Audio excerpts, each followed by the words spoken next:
Hello, ladies and gentlemen. Welcome to Calls. This is the 2024 Sony Open Data Dive Show.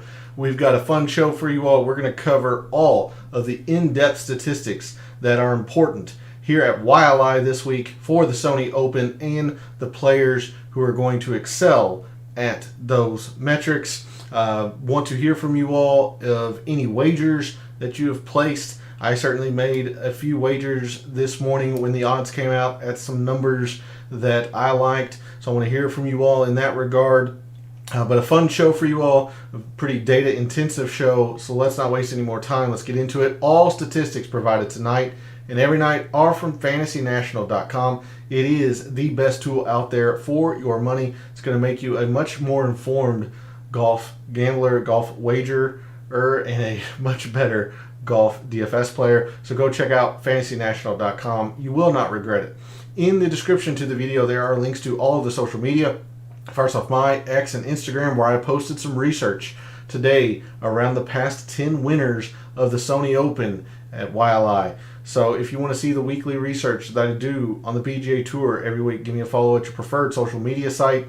X is also where I place my weekly betting cards and my week's player exposure in the DFS contests that I play. So if you want to see both of those pieces of information, then give me a follow over at X as well. And then lastly, as far as social media, Gabe's X handle is in the description. He writes a very good article called The Fringe. It's a great way to start your week of preparation, and throughout the week he will send you his course history, his recent player form, all of that in his own spreadsheet and analysis. So it's a very good follow.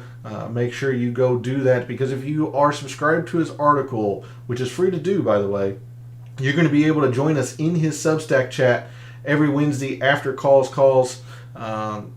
It is, and that's the only way you're going to be able to do that is if you're a subscriber.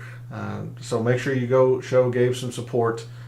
Follow him over on social media. Subscribe to that article as we continue the DFS talk over in his Substack chat. And the only way you're able to do that is if you are a subscriber. And then lastly, we're live. Chat is open. Want to hear from you all again. What wagers have you made for this week's Sony, if any? What players do you think have the upper hand early on in your research? What do you think plays well here? What do you not think plays well here? I want to hear from you all in that regard. So let's dig into the weeds of the data for the 2024 Sony Open. And we're going to start, as we normally do, on a Monday evening with the Wind Finder forecast. Pardon me as I turn off.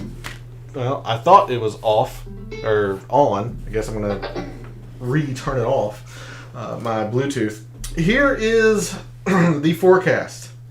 As of now, it looks like that Honolulu, which is where we are this week at YLI Country Club on the east portion of Honolulu, looks like they're getting a lot of rain today and tomorrow and a lot of wind. And then it backs off into Wednesday and then the early portion of the tournament Thursday, at least this early in the week in terms of forecast. Looks like wind could pick up on late Thursday, Friday, Saturday, maybe a little bit. Wind generally plays a pretty big factor at YLI. If the wind is down, then the course and the tournament plays pretty darn easy.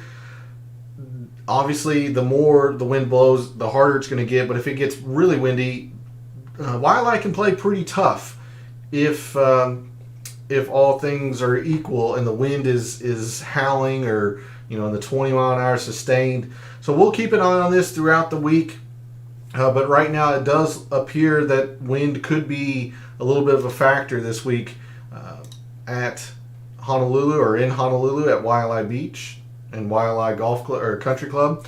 So with that, we're going to move over to Fantasy National and do a little bit of some quick review here from last night. Of course, just looking at our top total performers in the past 36 rounds, a lot of these players were at the Century. Ludwig Aubert, Eric Cole, Lucas Glover, Russell Henley, JT Poston, Brian Harmon, Cam Davis, Terrell Hatton, Luke List. The only one in the top 10 that wasn't at the Century was Stefan Jaeger.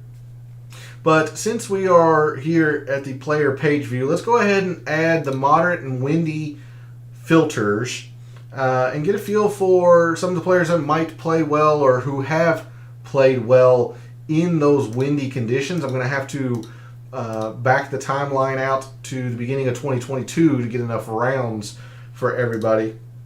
But in moderate and windy conditions, our top performers in the wind since the beginning of 2022, Will Zalatoris, who is making his long-awaited return to the tour after his injury. I know he did play the Hero World Challenge, but in terms of official PGA events, making his return.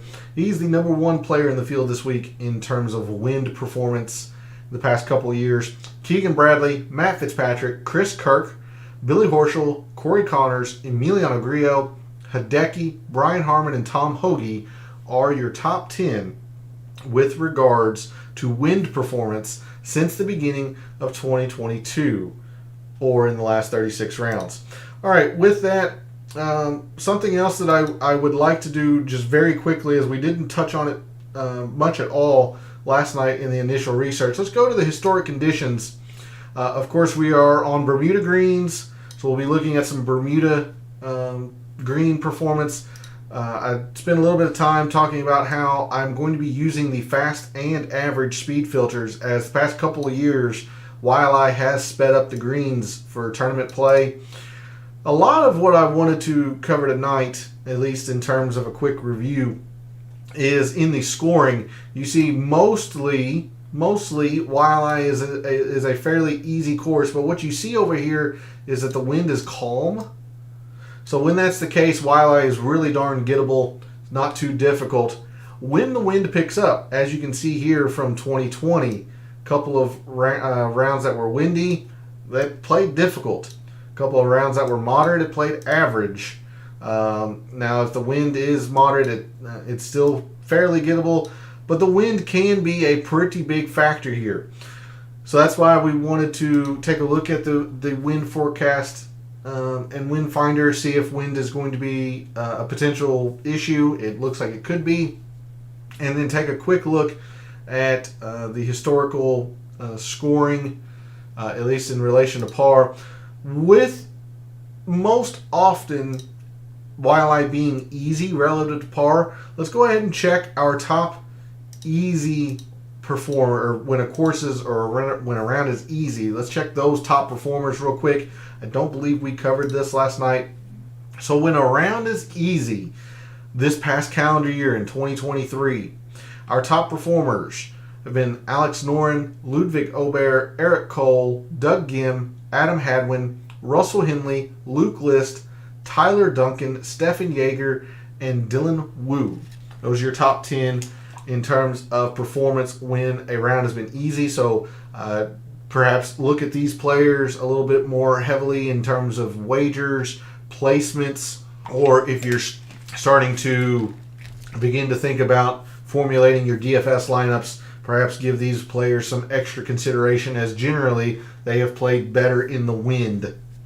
And it looks like these players have been better when it's easy, and more often than not, Waialae plays easy. All right, with that, we're going to remove the filters. We will continue to do a little bit of review, but it's going to also incorporate the prior leaderboards.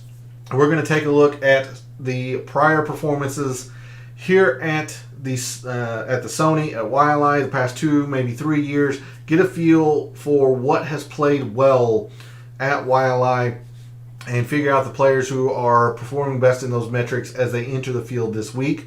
So we're looking at last year. We'll highlight, just very convenient, the top 20 here just due to ties. You see Siwoo really gained a lot with his irons. Did not putt particularly great. He was above average, sure, but nothing to the extent that you would expect a winner to be putting. Only 3 players negative in terms of approach. 4 4 players negative in putting, and the putting numbers are very, very small. With the exception of Corey Connors, you kind of expect he is not one of the better putters on tour. That's an understatement. He is especially an iron player, supreme. He's a very, very good iron player, but he ball struck it well last year. So there's multiple ways to get around this course. I mean, even around the green, to a lesser extent, can provide players an opportunity to rise on the leaderboard. You see somebody like Andrew Novak, who finished tied for 12th, gained a lot in the around the green. But what you also see is that this off the tee is somewhat consistent, despite the fact there are several players who were negative, but none of these players, except for, again, Andrew Putnam, whose game is not off the tee based, he is a short game player.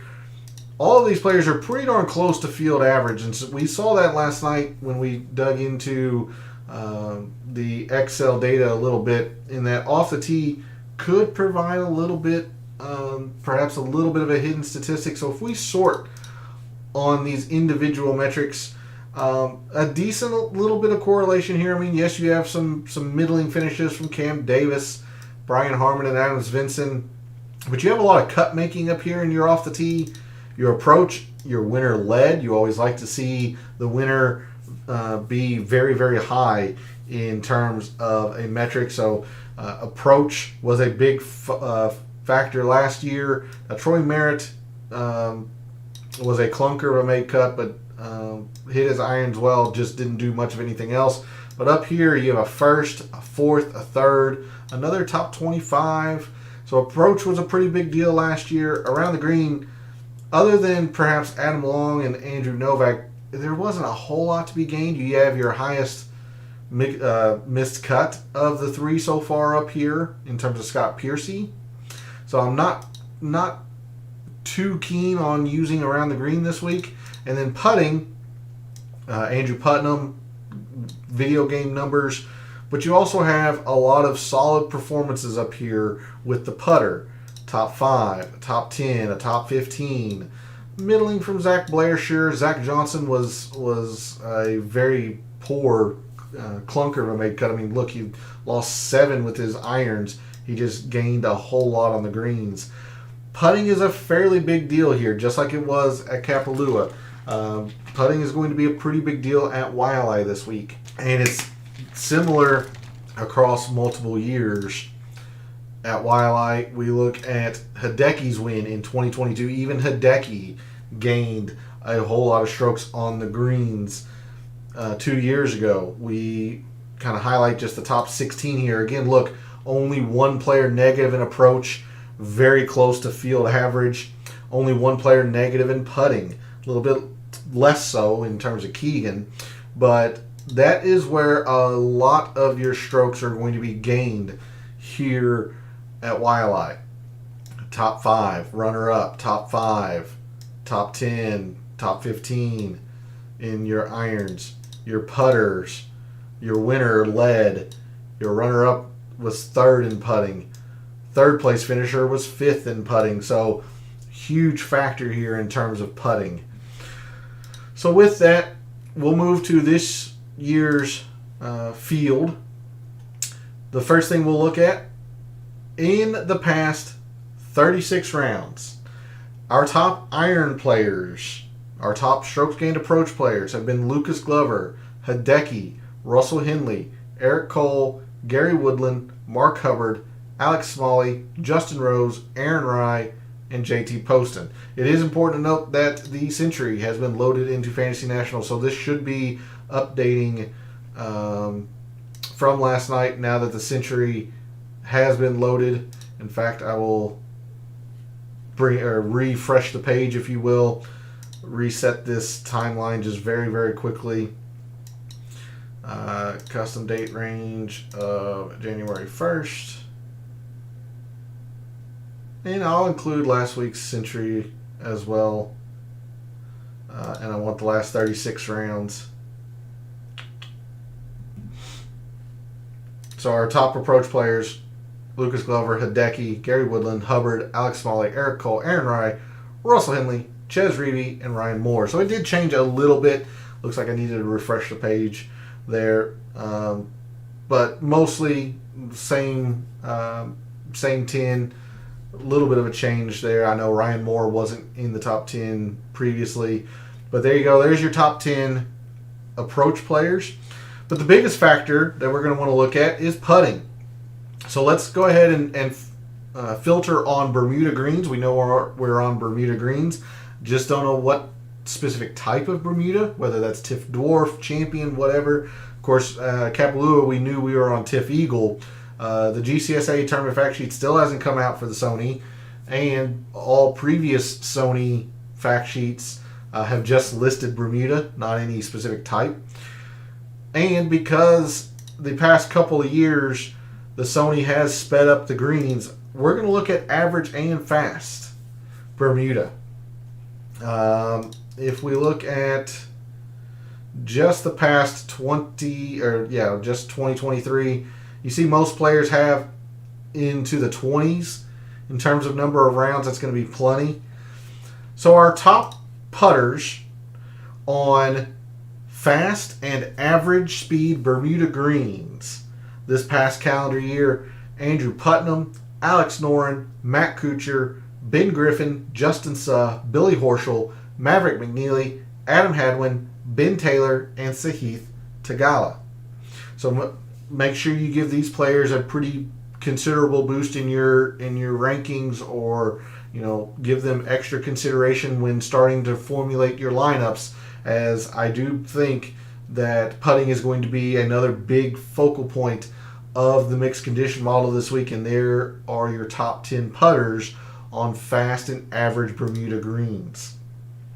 Okay, now let's dig into some more specific data, especially around YLI and stuff. We're going to go to scoring. And this was pretty interesting for me to see last night when we compared YLI against the average full field course.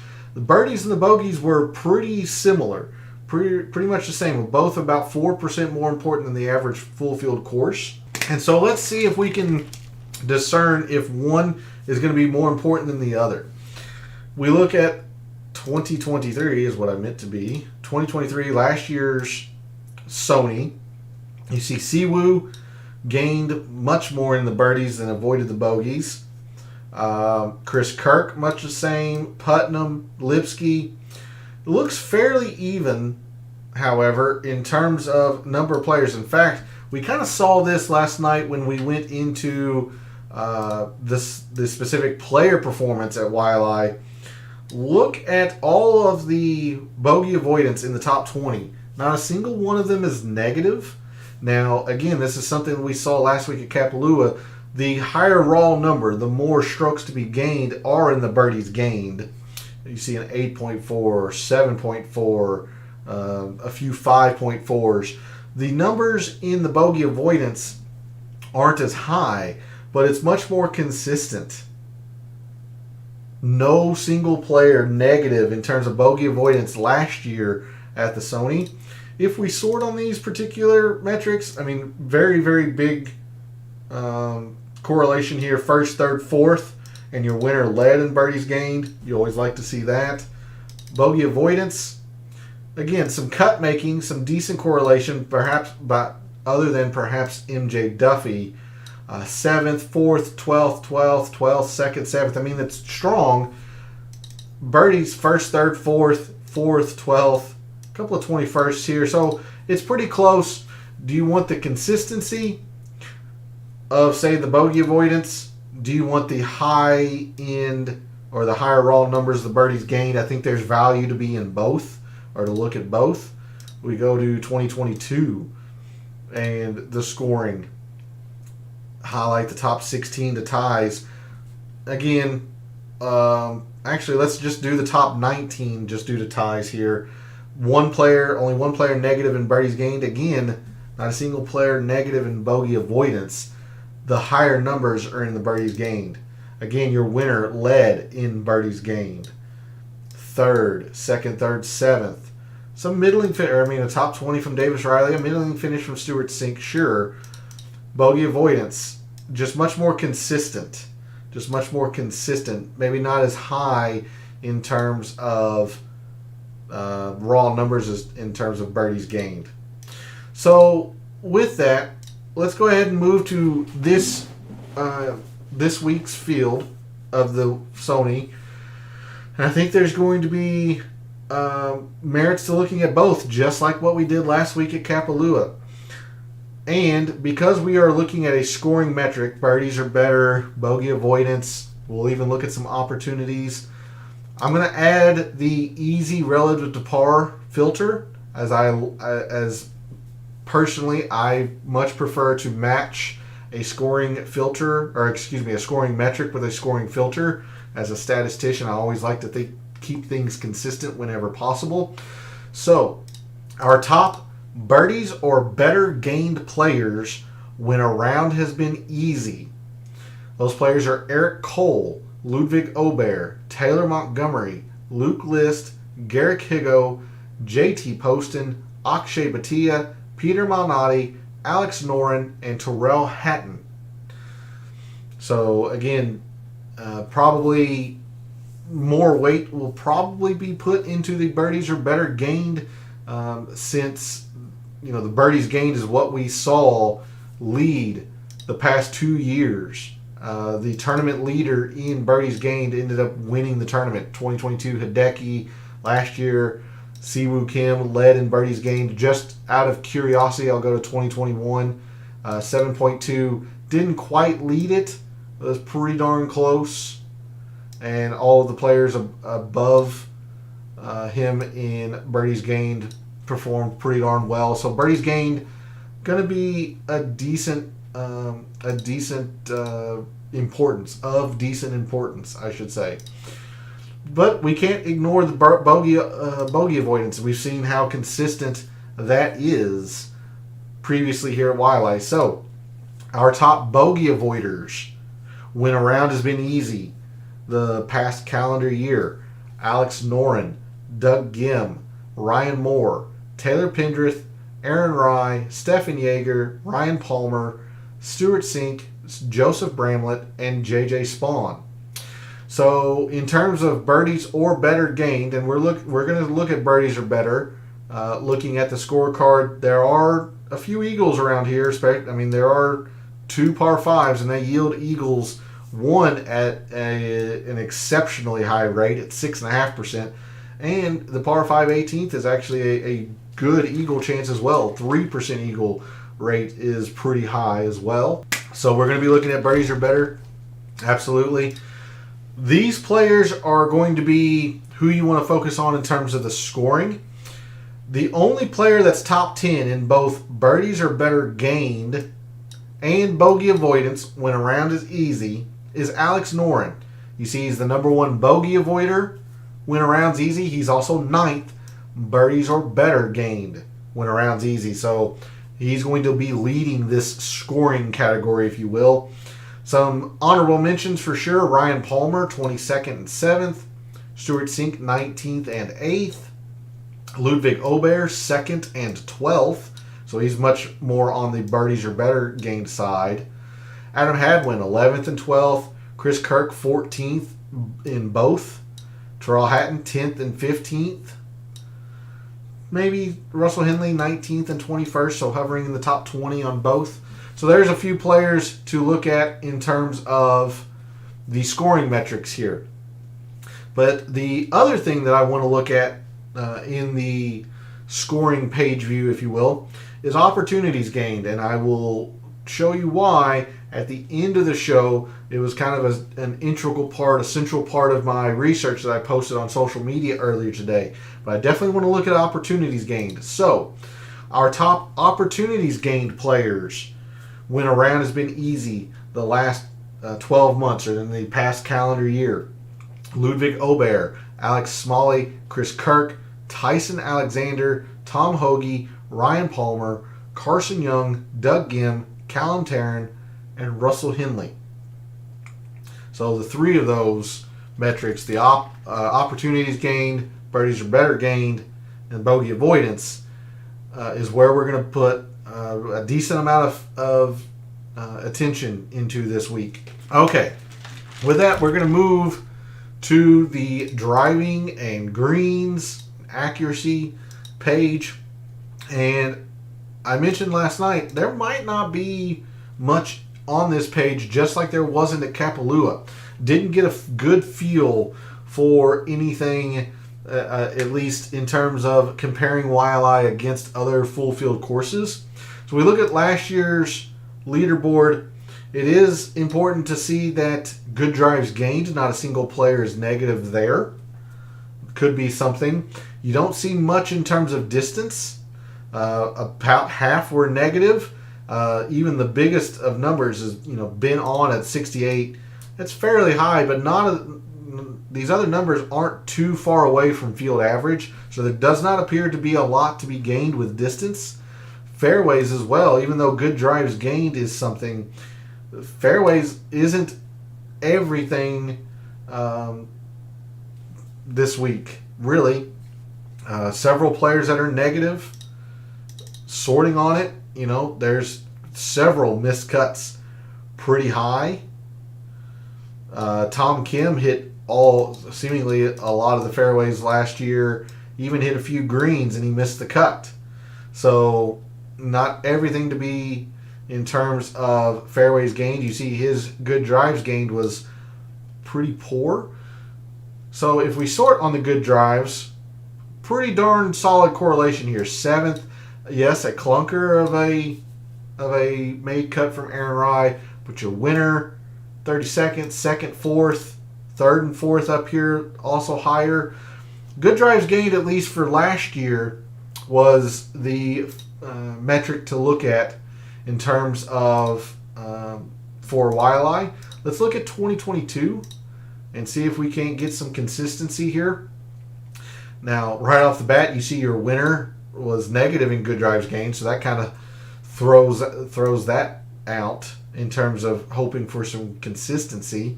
Looking at the top 19 here, again, distance doesn't appear to be a whole lot. Good drives gained would be the most consistent, maybe the greens as well, as really there's only one poor performance in greens and regulation. This is 5.3. The others are really darn close to field average. If we sort on the good drives, again, some pretty darn solid correlation, except the winner just wasn't good there. But you remember, Hideki gained a whole lot of strokes putting in 2022. So good drives gained looks like it could be something. Absolutely. Some really solid correlation here, other than your winner. Again, just out of curiosity, let's see if we can't look at 2021. Again, the good drives gained, not that big of a deal for Kevin Na.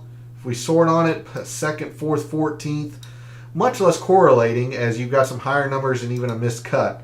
But I think if there were something to look at in that page view, I think we're going to be looking at good drives gained. So we'll take a look at this in a couple of different ways. Perhaps some good drives gained when it's easy, good drives gained in the wind perhaps, good drives gained on short courses. YLI is a short course, just over 7,000 yards, so perhaps that's something to do with it as well. So let's take a look at good drives gained in all of these various ways.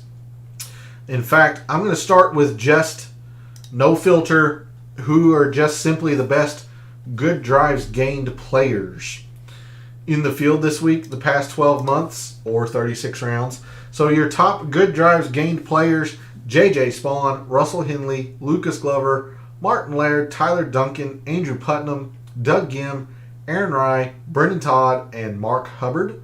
There's your top 10, just flat out good drives gained with no filters. If we look at easy rounds, our top good drives gained players: Tyler Duncan, Aaron Rai, Doug Gim, Russell Henley, Carson Young rises into the top 10 when you factor in easy rounds. J.J. Spawn, Alex Noren, Adam Svensson also rises into the top 10. Nick Hardy and Martin Laird. So again, a lot of the same top 10. Couple of differences here. I mean, J.J. Spawn, who was number one just overall, falls to 5th or tied for 5th when you factor in easy. That's still very, very good or elite for this field.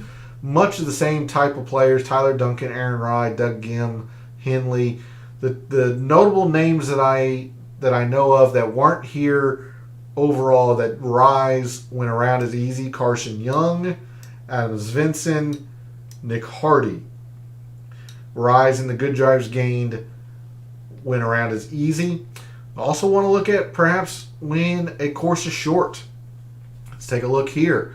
When a course is short, defined as under 7,200 yards on Fantasy National, our top good drives gained players: Russell Henley, J.J. Spawn, Lucas Glover, Hayden Buckley. So he rises, which is important to note. He's 2 for 2 with 2 stellar performances at YLI in his career. Aaron Wright, Brian Harmon, David Lipsky, Siwoo Kim, last year's winner, Zach Blair, and Akshay Bhatia are your top good drives gained players when a course is short.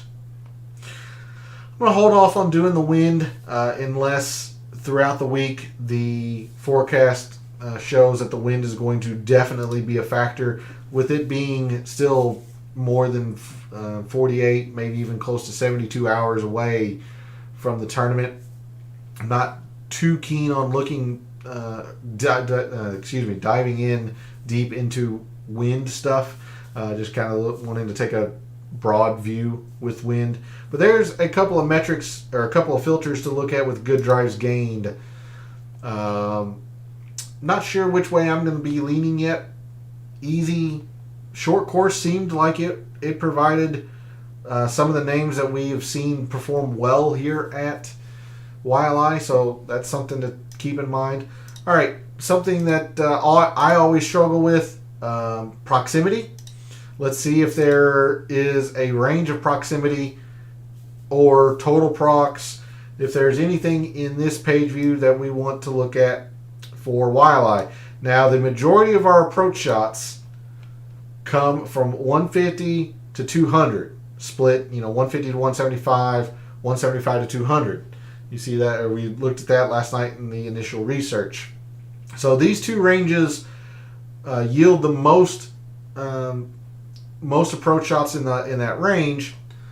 Now, the 175 to 200, at least from Microsoft Excel, showed to be the more important against other full field courses. So let's see how that holds up.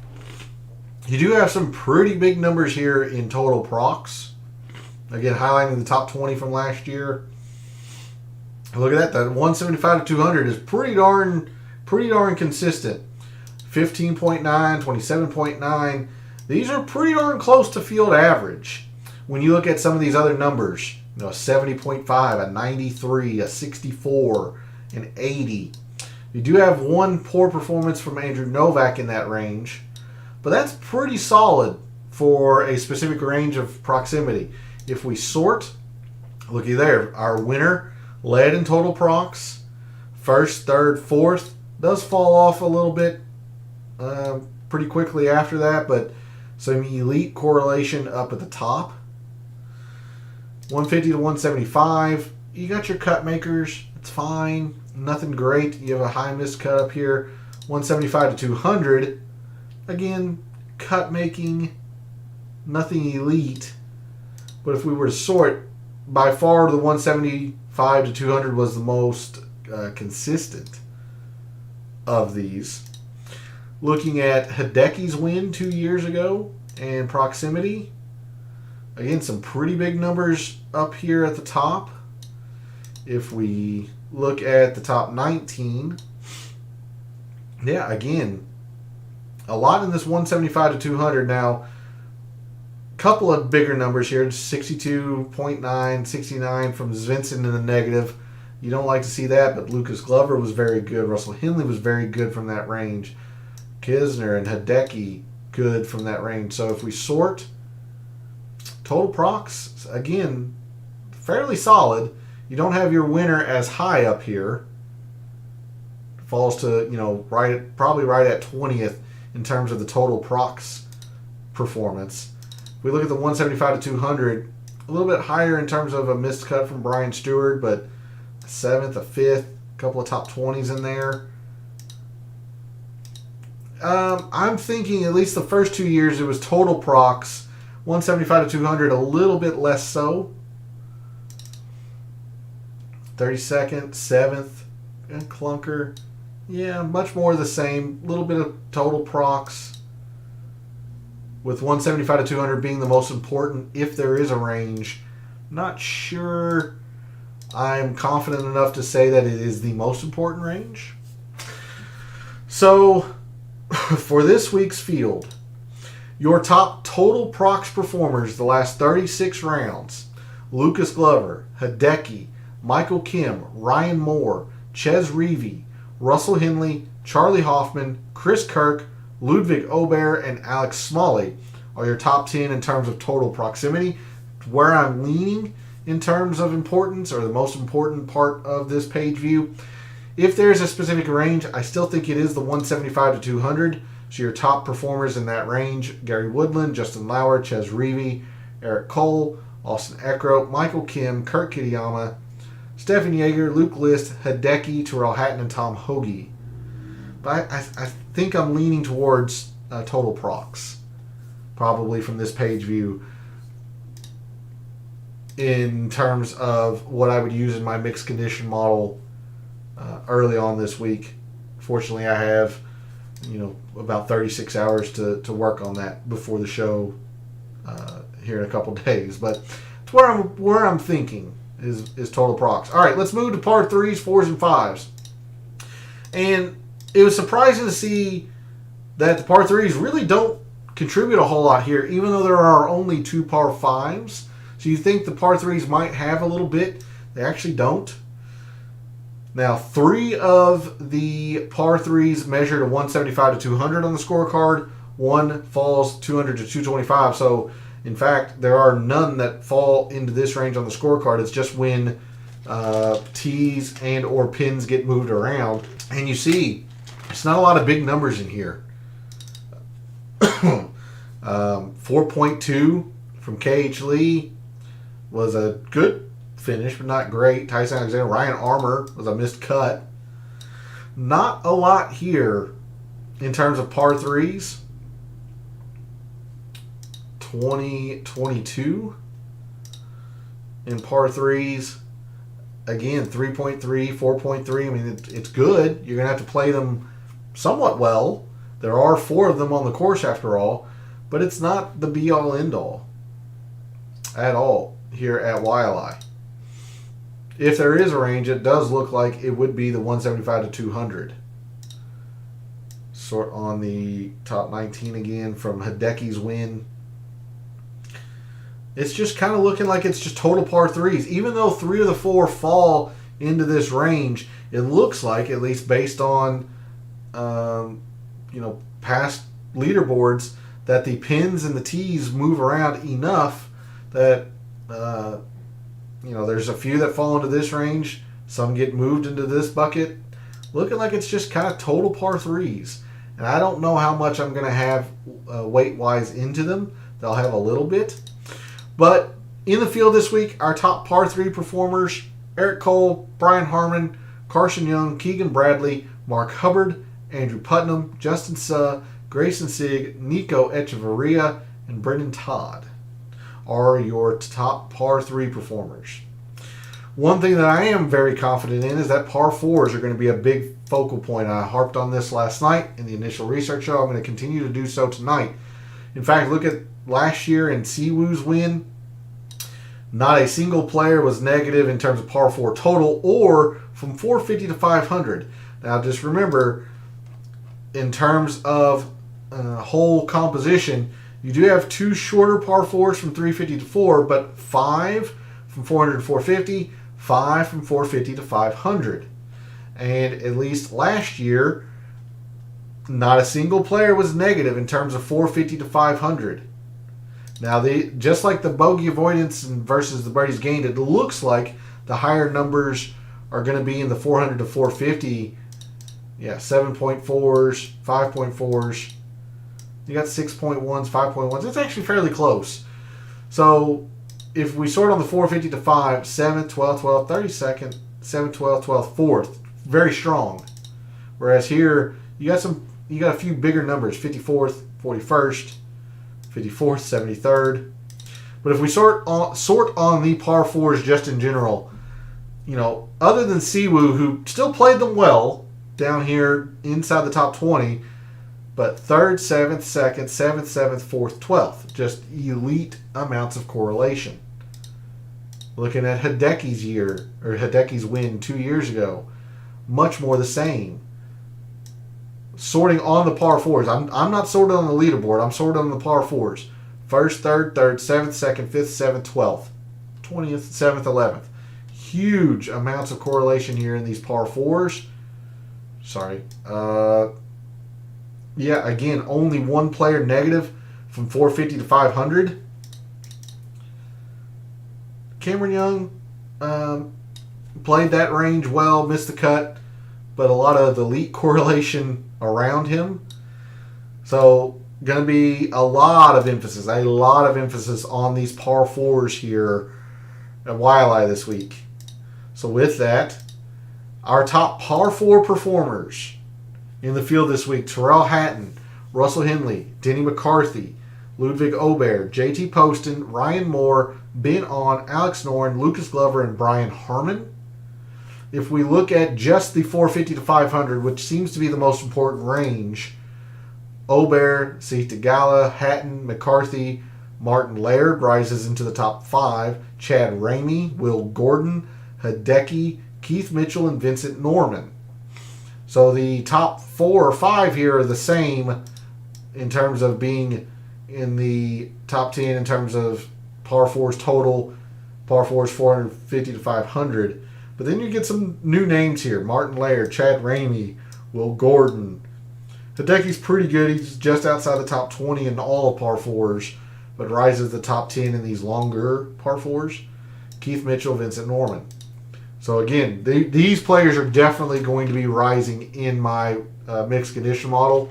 I'm going to have a little bit in terms of the 450 to 500, but a lot in the par 4s just in general. You just can't ignore how much correlation there was when we looked at the prior leaderboards. All right, lastly, we'll look at par 5s here very quickly. We've been running a little bit over on time. Siwoo looks like he close to the lead in terms of par 5 performance. Now, it's interesting to note that the 2 par 5s, one is at 506, one's at 551. So you would think that most of the time, the par 5s 0 to 500 would have the most in terms of opportunity, or most of the time, those 2 par 5s would fall into that range. But look at the amount of strokes gained in the 500 to 550. It's actually a lot higher in the 500 to 550, which is really surprising to me. But it is what it is. And we sort on the par 5s. Yeah, decent there. 2022 par 5s. Not as much last year, or 2 years ago, from Hideki and Hideki's win. And some good correlation, just not elite. Siwoo really did play the par 5s extremely well last year. I don't think we're going to be looking at a specific range, since there's one in each of these buckets. And this one is so close to this one at 551. You would think this would fall into here sometimes. But so our top par 5 performers in the field this week, again, they're not going to have a whole lot of weight because there's only 2 par 5s at YLI. Stefan Jaeger, Aaron Rai, Davis Thompson, Eric Van Rooyen, Matty Schmid, JJ Spawn, Luke List, Taylor Pendrith, Matt Fitzpatrick, Will Gordon, and Harry Hall. Here's your top 10 in terms of total par 5 performance. Okay, let's move on over to Microsoft Excel. First thing I like to do in a data dive show, let's see how good my mixed condition model was last year. See the results that it produced, what metrics, filters, percentages I used, see how we're feeling about that, any changes that come to mind immediately about it. So looking at just the results, the winner, Siwoo, was in my top 10 and was at least projected to be fairly unique. So that you like to see that. Never going to complain about having the winner in the top 10 and being pretty unique. Did have a few missed cuts in here in my top 10, Don't like to see that. Matt Kuchar was fairly unique. Top 10, he was second in my rankings. Overall, in my top 20, looks like I had 6 of my top 20 missed the cut. It's a slight bit on the higher end. I'm usually looking for about 4 to 5, anywhere between 20 to 25% of my top 20 to miss the cut. I mean, it is golf. Things happen. After all, Tom Kim, who was 23% projected owned, probably went off around 30% owned, missed the cut. So, I mean, he killed a lot of people. Decent here. Fairly decent. Like I said, the winner being fairly unique in the top 10, I'm going to give myself a decent amount of credit there. A little bit too many miscuts in my top 20, but overall, this was good. I would accept another result like this year for the Sony. So what did I look at? Well, I had 20% in birdies or better gained when it was easy. Makes a lot of sense. Generally, the Sony is fairly easy. More than likely, the wind probably was projected to lay down quite a bit.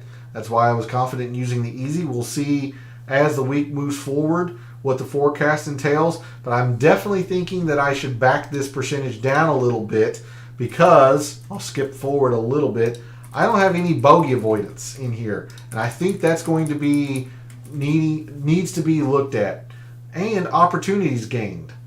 So I definitely want probably the biggest portion of the scoring metrics, birdies or better, bogey avoidance, and opportunities. The biggest portion should probably be birdies or better, but I'm probably going to back this percentage off.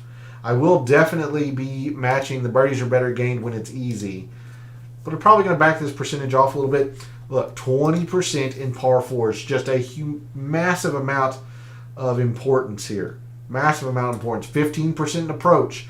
I had 10% putting, and I looked at only fast Bermuda, which turns out was correct, that every single round last year at the Sony was fast in terms of green speeds, according to Fantasy National. I don't know if I'm going to be terribly confident to put just fast. Probably going to use average and fast because the stimp on the GCSAA is listed at 11 to 12. 11 would be average. 12, you're starting to get into the fast. So I'll probably be looking at fast, average and fast speed Bermuda greens. But I'm going to be honest, I would think that putting needs to be at 15%. But we'll see. I did have 10% in total procs and 10% in 175 to 200. This I think I'm going to change a little bit. If I do use the 175 to 200, I'm only going to be looking at 5%. I do like the 10% total procs. That does feel like it's the most important part of that page view. Round out the mixed condition model, I did separate out the 400 to 450 last year in terms of par 4s. Not the 450 to 5, but 400 to 450, 10%. And I looked at par 3s only from 175 to 200, 5%. I think that's an error. I think it just needs to be the par 3s. So if I were to sort on the results, meaning Siwoo Kim is this top line, and then Hayden Buckley here, so on and so forth, I went to the top 20, I think it was the top 20, just convenient for ties. How predictive were these metrics for the players coming into the field? Some were really good. As you can see, the par 4s, 34.8. That is an extreme amount of predictability. Extreme amount of predictability. So we're very, very confident that the par 4s are a good part of the mixed condition model. Some were not very good at all, including like this putting from just the fast Bermuda greens. Some were okay. Birdies or better was a 53. That's fine. The two best were the par 4s. And even though I only looked at the 400 to 450, it's just backing up what I believe in general about Waialae. The par 4s are just an astronomically important part of playing Waialae. So we're going to have a lot of emphasis in par 4s.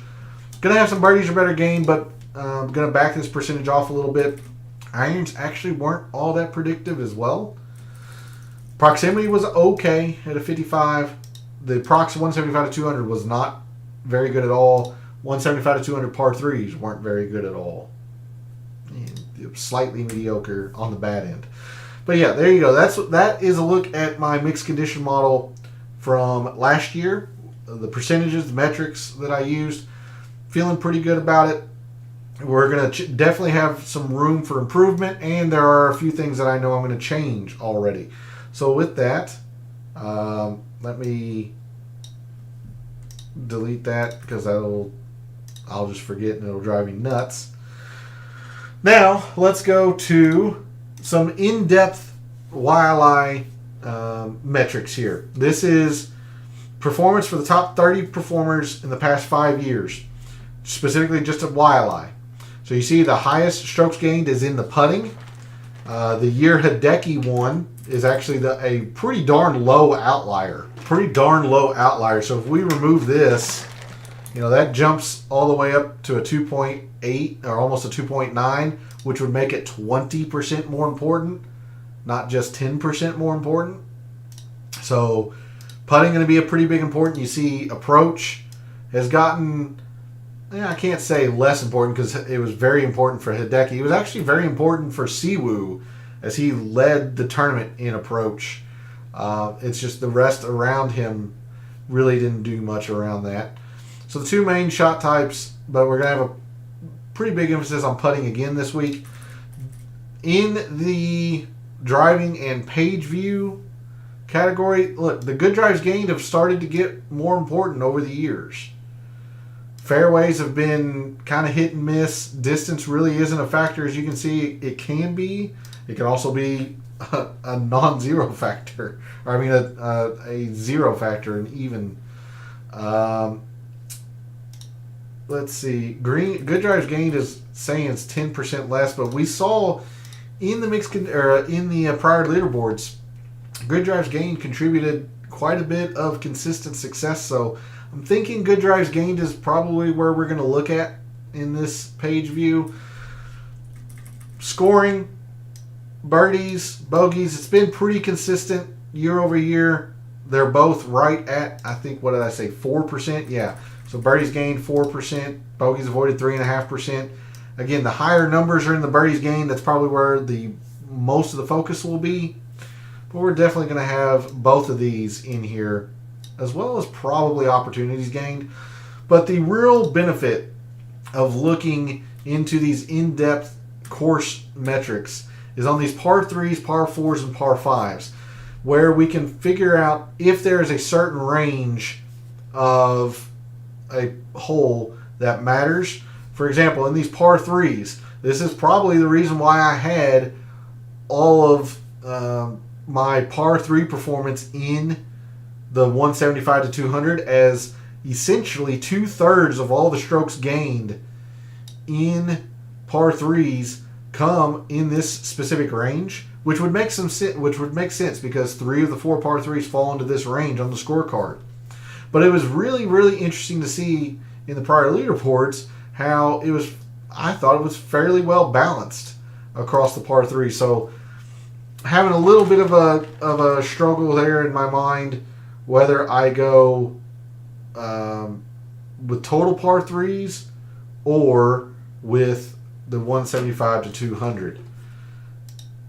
A part of me still thinks it's total par 3s, but when you have a certain range of hole that contributes 2/3 of your strokes gained total, probably should be looking at that. All right, par 4s. I mentioned this last night, but I'll mention it again. This is one of the higher numbers. Sorry, I went to the Fortinet for whatever reason. This is one of the higher numbers of par 4 totals. 5.13. I think there's maybe a couple of courses that are higher. Just a huge amount of correlation between par 4 performance and success here at the Sony. 5.13. All of them coming in the two most important ranges that you would think. 5 of the par 4s fall to here. 5 of the par 4s fall to here. So instead of looking at par 4s, perhaps it's correct just to look at these two ranges. Now, there are 2 par 4s that fall into this range here, but they're not contributing a whole lot in terms of total to the par fours. So perhaps it's correct to look at just the two individual ranges here, since they are making up, what's this, probably 80% of the total. That's something to think about as well. And in the par fives, as I was mentioning, even though that this par 5 measures to 551, I mean, you would think it falls into here a lot of the time, but it's pretty darn even.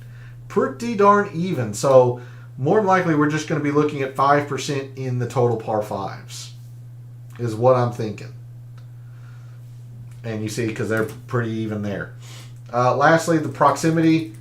The reason why I separated out the 175 to 200, this is a pretty darn low outlier. And that's a pretty big number. As you can see, it's like the American Express is only an 8. Farmers is only a 9. Phoenix even is only a 14.5. So the Sony is, at least it says it's accentuating or elevating the importance of the 175 to 200. I just don't feel all that confident with it, considering the lack of true correlation that we saw in those prior leaderboards. I actually felt like it was more prox total. So we got some options to look at there as well. All right, once that saves, we're going to end the show off as we normally do with the data dive. We're going to look at performance at YLI from the players that are in the field this week and where they have excelled and the metrics that we think are going to play the best and who's done the best at those. So we're going to start with strokes gained approach. So in the past 5 years, our top iron players at YLI, probably no surprise, Hideki, former winner, Corey Connors, that is his thing. He's an iron player. He's a ball striker. You see lots of consistent success at YLI. Svensson has been very good with his irons here. 3 finishes, average finish of a 30th. Glover, Lipsky, Van Rooyen. Noren only 1 time, but he's done very well here. He did not putt well, but we know that he is, I think, either the number 1 or number 2 putter on fast and average speed Bermuda greens. Kevin Kisner has been very good here the past 5 years. He's been pretty good with the irons. So those are the players that have been good with the irons, specifically at YLI. Look at putting. Our top putters at YLI. Again, Harry Hall just one time. Been on only 1 time. So there's Andrew Putnam. Had a lot of success here at YLI. He's played every year the past 5 years. Average finish of 40th. Has only missed the cut once. Has been putting the daylights out. Brendan Todd, 4 for 4. There's McNeely. Webb Simpson, 3 for 4. Nick Taylor, 3 for 4. Harris English, 4 for 4. So there's some of your top putters. I'm going to skip the good drives gained. Yeah, I'll go ahead and look at the birdies or better gained real quick. So our top birdies gained players. Trying to find players who have played it often. Stuart Sink. There's Corey Connors again. You see Corey Connors has been actually pretty balanced. Ryan Palmer, 4 for 4. Average finish inside the top 25.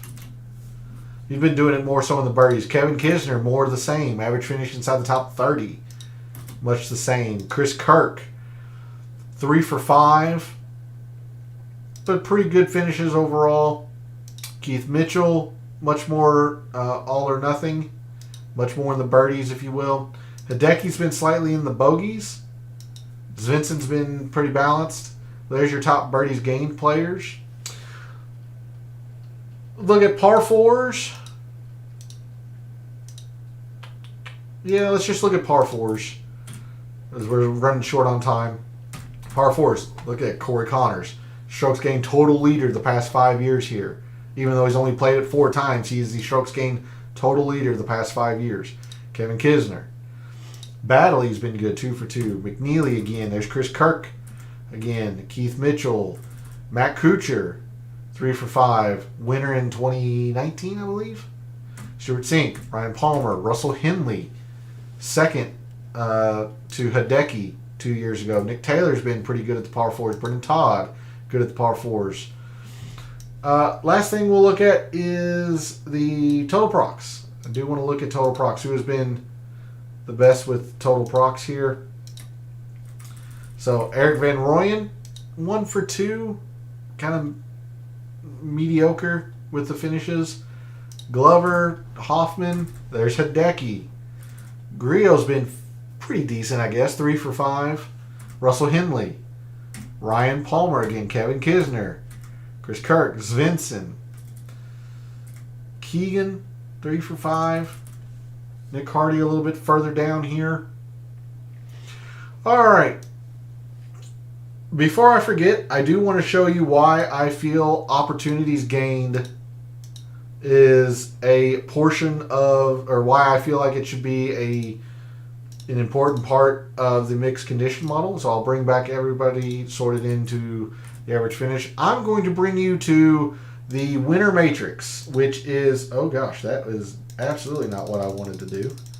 That was too far. 150, I think that's good. All right, so the winner matrix, this is performance at YLI or at the Sony Open leading up to a player's win. So you can see Siwoo wins last year. He was, T55. The year before that, he had a top 25. He also had a top 5 way back when. Really, I want you to take a couple of things away around past performance at the Sony. Majority of these players have at least made the cut at Sony. The notable exception is Patton Kizzire, who missed the cut in 2016, wins in 2018. He's the only one that didn't make a cut before he had won the Sony. The other person that's kind of an outlier here is Fabian Gomez. He had made the cut 3 times to some very, very poor finishes and then wins, but he had at least had a modicum of success, you can say. But every other player, other than Patton Kizzire and Fabian Gomez, had a previous top 15. Siwoo finished 4th in 2016. Hideki had finished 12th in 2020, also had another top 20. Kevin Na had a prior top 10. Cameron Smith had a prior top 20. Matt Kuchar loves the Sony. Justin Thomas even top 5 before he won at the Sony. So a little bit of success seems to matter at the Sony. It's not the be-all, end-all like it is at some courses. After all, Patton Kizzire had no success before winning. Russell Henley won his first time he had ever seen YLI. But a little bit of success does seem to play. But the reason why I want to highlight these opportunities gained, if we go back to 2014, which this blank row here is Russell Henley, since he had never played, or he had not played prior to coming to YLI in that year. I want you to notice in every single one of these players' previous tournament, other than Cam Smith when this was the WGC HSBC, which was held in China, we didn't have ShotLink. Every single player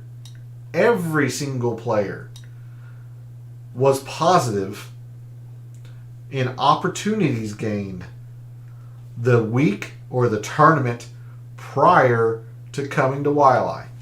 That means their irons were generally pretty good, but they were aggressive. Whether or not they paid them off is a different story. Birdies gained. There's a few negatives in here. But they were giving themselves lots of opportunities leading into the week of YLI in the Sony Open. So that was a pretty central part of the research that I did today. And if you want to see more on that and the players who qualify and fit under the criteria that I found, I ask you to go look that up on social media. Give me a follow while you're over there. I would appreciate that. And also show Gabe some support. Follow him over on X. He writes a very good article. And if you're going to be following him and subscribing to that article, you're going to be able to join us in his Substack chat every week as we continue the DFS talk over there. Which reminds me, speaking of, I will have to make an adjustment. Normally, Calls is at 9 p.m. Eastern Time. This coming Wednesday, the DFS Tactics show will still happen. It will be 10 p.m. I have a scheduling conflict. So 10 p.m. Eastern, the DFS Tactics show will happen. So don't worry if you're going to be, if you're jumping on at 9:30 and I'm not on. It's going to be 10 p.m. So make sure you mark your calendars, mark your reminders. But I want to thank everybody for tuning in, watching, listening, supporting the channel. Love what I do, taking a very, very in-depth look at sports statistics, mainly golf statistics and baseball statistics, giving you a statistician's view, a data analyst's view of what he sees with the ultimate goal of trying to help us all win a little bit more money in the process. So thanks again for all the support. Remember to mark your calendars for the schedule change on Wednesday. For all the wagers you've made so far this week for the Sony Open, for all the wagers you're thinking about making so far this week for the Sony Open, and until I see you Wednesday night at 10 p.m. for the DFS Tactics show, may all your bets be profitable.